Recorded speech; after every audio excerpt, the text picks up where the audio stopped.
Welcome to Learning English, a daily 30-minute program from the Voice of America.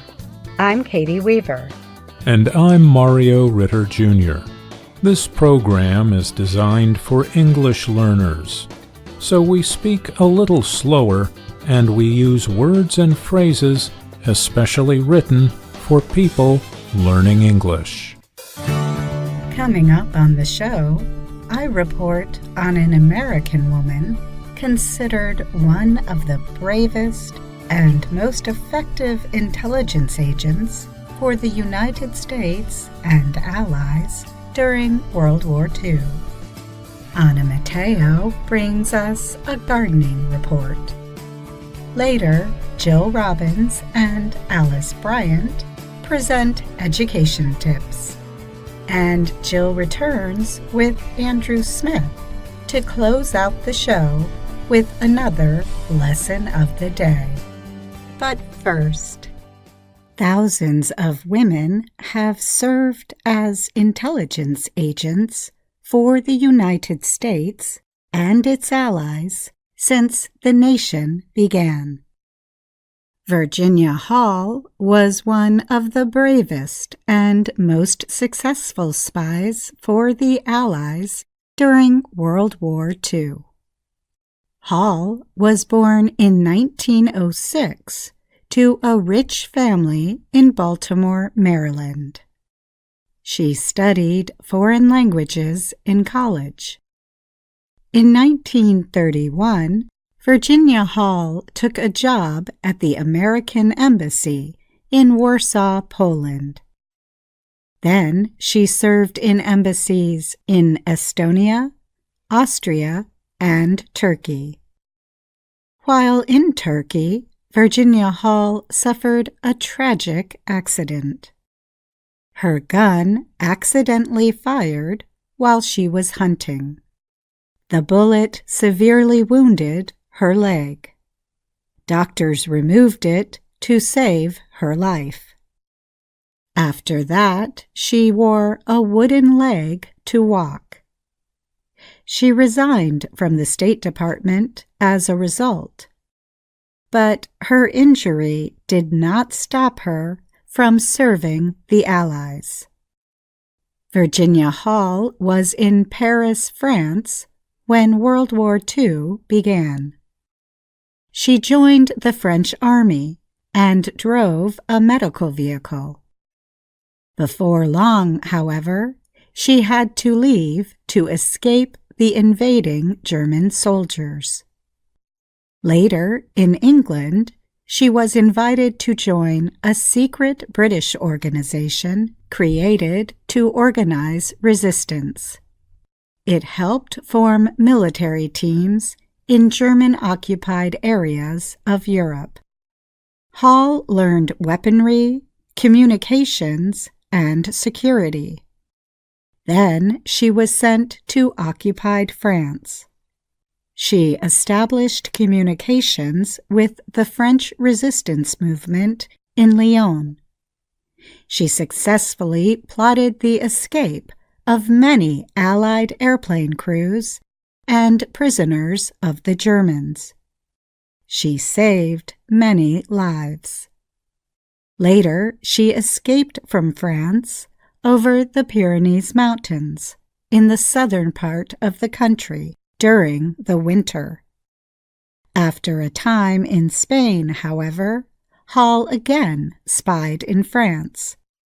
This time, she was working for the United States Office of Strategic Services.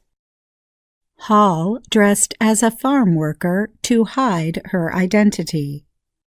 She reported German troop movements and organized resistance groups.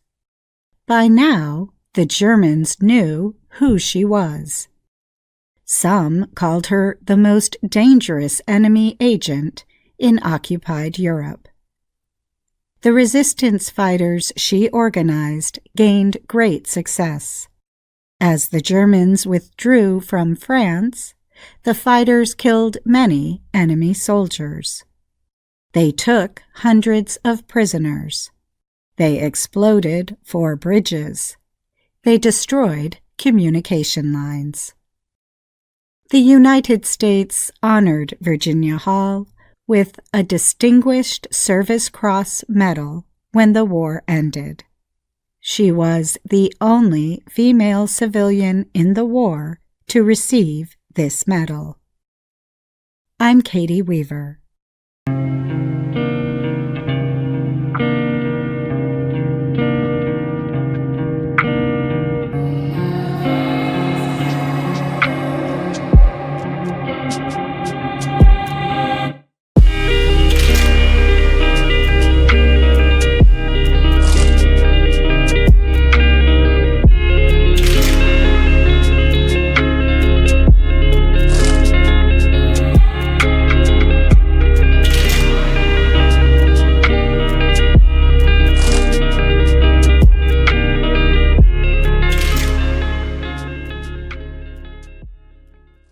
From VOA Learning English, this is the Health and Lifestyle Report. In many parts of the world, winter brings cold temperatures, and in some places, snowfall. For people who like planting things, gardening may seem far away. However, during winter weather, there are still things a gardener can do to prepare for the spring. Gardening expert Jessica Damiano recently wrote about such preparatory tasks for the Associated Press. We can also call these tasks prep work. First, let's talk about seeds. If you have seed packets, she suggests checking their expiration date. That is the date by which they go bad, or will not grow. Damiano says the seeds are usually considered fresh within a year of being packaged, but they can be used for longer than that. However, you cannot be sure if the seeds are still good just by looking at a date. She suggests testing them. To do this, she places several seeds on a wet paper towel and then puts that into a plastic container. In about 10 days, she will look to see how many seeds have sprouted. This gives her an idea of how many seeds to use to get the desired number of plants. However, if less than 50% of the seeds sprout, she throws them away. Damiano tests her old seeds in the winter, before the busy spring gardening season. That is when seed and plant stores, or nurseries, can run out of seeds. She also inspects her gardening equipment. For example, if you use grow lights, lights especially made for plants, make sure they still work. You might have to buy new bulbs. Damiano brings out her grow lights and inspects each bulb. If necessary, she will order replacement bulbs. That way, she is prepared to plant at any time, even 6 to 8 weeks in the future. She also makes sure she has sterile, seed-starting potting mix. This is special soil for planting in containers. Damiano sharpens her cutting tools, such as pruning shears. Larger tools, like lawnmowers, should be inspected every year. Like nurseries, places that service lawn equipment might be busier in the spring. You can get ahead of the crowd by getting your tools fixed early. Clean your gardening hand tools, like trowels and spades. Cover them lightly with oil. This will keep them in good working order. Inspect things like hoses, sprinklers, and other water systems for damage. Make a list of anything you may need to replace or repair. Damiano says that you could wait until spring to take care of all these things. But why? Once spring arrives, you will have these tasks done. And that's the Health and Lifestyle Report. I'm Anna Mateo.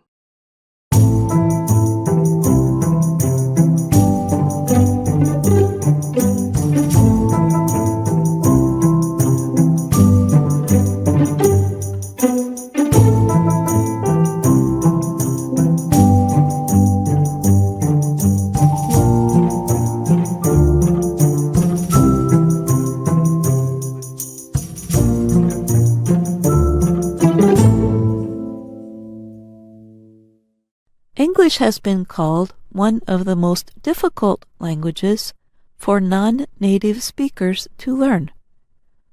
One reason is that English has so many rules, and almost as many exceptions to those rules. Sometimes this leaves learners confused. For example, the order of words in a sentence can be tricky. Another reason English is hard to learn is that the pronunciation of its words cannot always be predicted by their spelling. For example, there are at least 6 ways to pronounce the group of letters spelled O-U-G-H. And maybe the worst thing of all is that there are many idioms or expressions in English. You could say we use idioms like they're going out of style. So it is comforting to know that learning root words can help a non-native speaker use English. A root word is the most basic form of a word. Root words can help you to break down large, new words into smaller units to discover their meanings.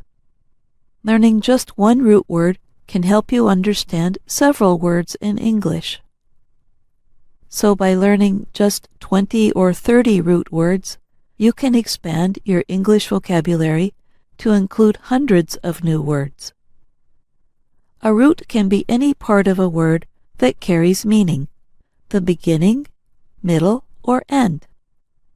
Prefixes, bases, and suffixes are types of roots. The prefix appears at the beginning of a word, the base in the middle, and the suffix at the end. Most English root words come from the Greek and Latin languages. One useful method for building vocabulary through root words is to first look at the base word and then look for familiar prefixes and suffixes that go with that base. Let's try an example. The base word struct. It comes from the Latin word meaning build. Any English word you hear containing struct will relate to building, developing, or creating something. By itself, struct is not a word, but it is the basis for more than 30 words in English. For example, the word construct is a verb that means to build. The prefix con means together or with. So construct means to put things together to build or create something. Adding suffixes to struct creates additional words. For example, adding ION in English makes verbs into nouns. When we add ION to construct, we get construction, which means the process or act of building something. Adding the suffix ing to construct makes constructing. That is the gerund form and has a similar meaning as the noun construction. Adding the suffix ive to make constructive gives us the adjective form and means helpful in developing or improving something. Now let's build onto constructive. Adding the suffix ly to constructive gives us the word constructively and produces an adverb.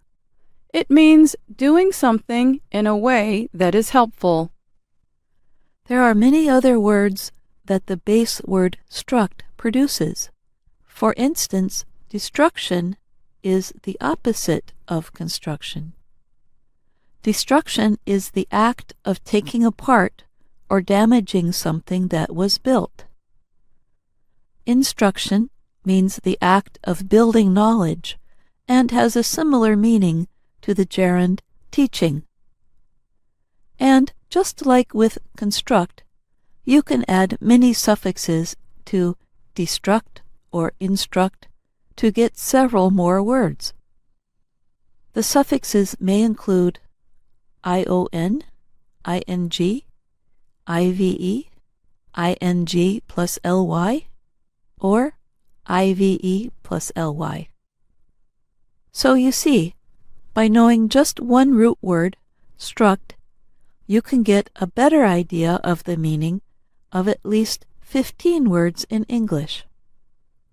A few other common root words include bio, meaning life, auto, meaning self, pro, meaning before or in favor of, and tele, meaning distance. Surely you recognize some of these roots. So choose one or two and write in the comments section all of the words you can think of that come from them. Join us again soon when we will discuss suffixes and prefixes. Learning common roots, prefixes, and suffixes will help you become an expert in deconstructing the meanings of English words and constructing a strong vocabulary. I'm Jill Robbins. And I'm Alice Bryant. VOA Learning English has launched a new program for children. It is called Let's Learn English with Anna. The new course aims to teach children American English through asking and answering questions and experiencing fun situations. For more information, visit our website, learningenglish.voanews.com.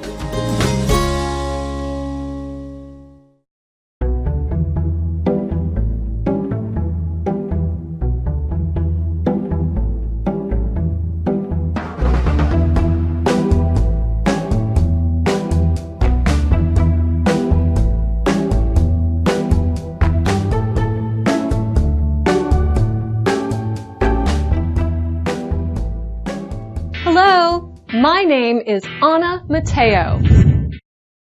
My name is Jill Robbins. And I'm Andrew Smith.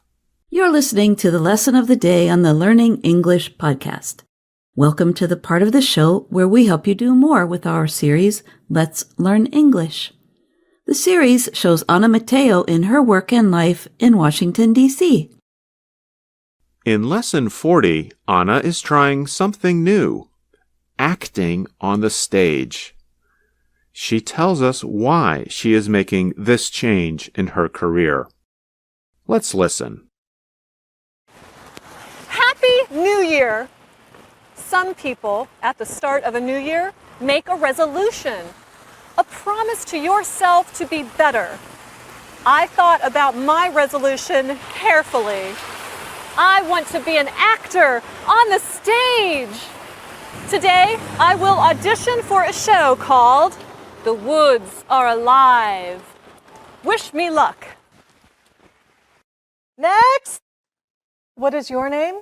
My name is Anna Mateo. Are you ready to audition?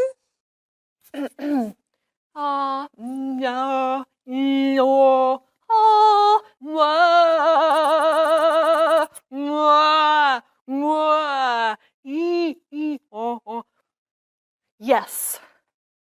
Great. Let's begin on page 1. Here is the story. You are lost in the woods. You are searching desperately for a way out. Suddenly, you hear something. Now say your line. What was that? Hello? Is someone there? Anna is at an audition. This word is like another word our listeners may know, audio, coming from the Latin root meaning to hear. An audition is when someone does a kind of interview for a part in a play or as a singer or dancer. Anna says she is doing this because of her New Year's resolution or a decision to make a change in her life. The New Year is coming up soon on the Western calendar. Andrew, do you usually make New Year's resolutions or promises to yourself? Well, I have learned not to make big resolutions at New Year's because those can be very difficult to follow. Instead, I've learned to make small ones. Those are easier to keep, like folding all my clothes and putting them away. I don't make resolutions, but I do think it's a good idea to stop now and then to take stock of your life, to think of what you'd like to change about it, and make a plan to help yourself make those changes. That's an interesting expression you used, Jill. To take stock of. That means to think carefully about something so you can make a decision about what to do next. Anna said she wants to be an actor. Let's listen and find out what happens when she tries to get an acting job. Hello? Is someone there? Anna, you are speaking too softly. Can you speak more loudly and a little more, seriously? What was that? Hello? Is someone there? Is that loud enough? Yes, that is loud enough. This lesson gives us some good advice on speaking in front of a group, like an actor does, or anyone giving a speech or a presentation needs to do. In the pronunciation practice video for Lesson 40, you can find that advice. The key words you need for understanding this section are lungs, that's the organs that fill with air when you breathe, and diaphragm, the muscle below your lungs that helps pull air into the lungs and pushes the air out when you speak. Often, English teachers ask students to give a class presentation. As adults, we may need to give a formal speech. To speak well to a group, you must learn to talk at a louder level and send your voice farther. One way to improve is to learn how to use a part of your body called the diaphragm. Many English learners are afraid to speak loudly. That's because they are not sure that what they are saying is correct. When you speak in front of a group, you should practice many times so you are more confident about what you are saying. Then you can learn to speak from the diaphragm, the muscle that pushes the air out of your lungs. You can learn to speak from your diaphragm. This will help you to send your voice out clearly and loudly so that your audience can hear you better. As an exercise, stand up straight and put your hand on your abdomen. Feel it go in and out when you breathe.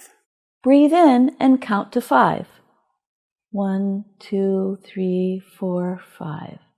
Breathe out and say ah. 1, 2, 3, 4, 5. Do you feel relaxed? You want to be breathing and speaking from that relaxed state. You're listening to the lesson of the day on the Learning English podcast from Voice of America. That is good advice, to tell students to breathe deeply before they begin a presentation. It helps them relax and speak louder, too. Say, Jill, as a teacher, did you have to learn this technique? I sure did, and it wasn't easy for me. I spoke so softly, people always used to tell me to speak up. Let's find out if Anna learns this lesson. Yes, that is loud enough. Okay, let's turn to page 25. In this scene, you are moving slowly and quietly through the woods. Anna! You are walking quickly and loudly. Walk slowly and quietly. I am walking slowly and quietly. I am walking Anna, you don't need to say slowly and quietly. All right, let's try the last scene. Turn to page 48. I say my line first, then you say your line. You will never get out of these woods alive! Mwahahaha! Mwahahaha! Yes, I will. Okay, Anna, you said that line really late. You need to say it earlier. Sorry. Let me try again. Now we've come to another problem. Timing. When you're acting, you have to pay attention to the other actors in the play and say your lines at the right time. I used to have that same problem with students. They didn't listen when other students in the class spoke, so they asked the same questions that had just been asked. I think the director in our lesson has learned to give every new actor a chance, though. Let's find out what she tells Anna after her audition. You will never... Yes, I will! Get out of the woods alive. I was too early, wasn't I? Yes, you were. Director, how am I doing? You know, Anna, I think I have the perfect part for you. The costume is in the back. Please go try it on. Awesome! Oh, Anna, that fits you perfectly. I'm a tree. In the woods are alive! Yes! My new year is starting awesomely! Excuse me, director. I have a great idea for my tree. Oh, wait. Till next time. Once again, let me tell our listeners, Anna comes out on stage in a cardboard tree costume. You may have seen this in other videos, since Anna loves to wear it. Yes, it's in Lesson 17 of Let's Learn English with Anna as a family tree. And Let's Learn English with Anna is our program for younger learners on the Learning English website. Well, I'm afraid we're almost out of time now. How about writing to us to tell us when you tried something new, as we saw Anna do in this lesson? Send us an email at learningenglish@voanews.com or comment on our YouTube video. Remember, you can find us on Facebook, YouTube, Instagram, or our website, learningenglish.voanews.com. We hope you have enjoyed the lesson of the day on the Learning English podcast. I'm Dr. Jill. Thanks for listening. I'm Andrew Smith.